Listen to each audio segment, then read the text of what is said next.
শিক্ষা উপদেষ্টা ও শিক্ষা সচিবের পদত্যাগের দাবিতে রাজধানীর সচিবালয়ে প্রধান ফটকের সামনে বিক্ষোভরত শিক্ষার্থীদের ওপর লাঠিপেটা ও কাঁদানে গ্যাস ছড়ে আইনশৃঙ্খলা রক্ষাকারী বাহিনী।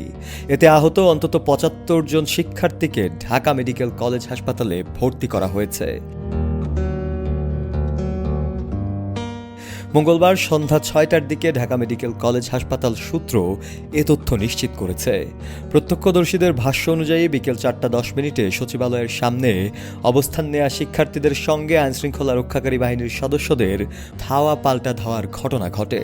এ সময় শিক্ষার্থীদের লাঠিপেটা করা হয় এবং সেখানে সাউন্ড গ্রেনেড ছোড়ার শব্দও শোনা যায়। পরিস্থিতি উত্তপ্ত হলে কাঁদানে গ্যাসের সেল নিক্ষেপ করা হয়।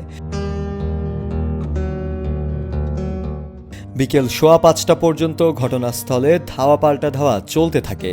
তারও আগে বিকেল ৩:৪টার দিকে শিক্ষার্থীরা সচিবালয়ের মূল ফটক খুলে ভেতরে প্রবেশ করেন। পরে ভেতরে পার্কিংয়ে থাকা বেশ কয়েকটি গাড়ি ভাঙচুর করেন তারা।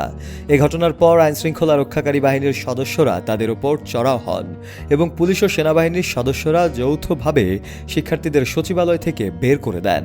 পরে সচিবালয়ের বাইরে ফের উত্তেজনা ছড়িয়ে পড়ে এবং ধাওয়া পাল্টা দেওয়ার পরিস্থিতি তৈরি হয়।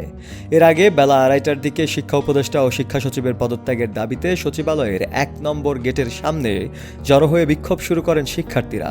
তারা ভুয়া ভুয়া ও আমার ভাই মরল কেন, প্রশাসন জবাব দে ইত্যাদি স্লোগান দিতে থাকেন।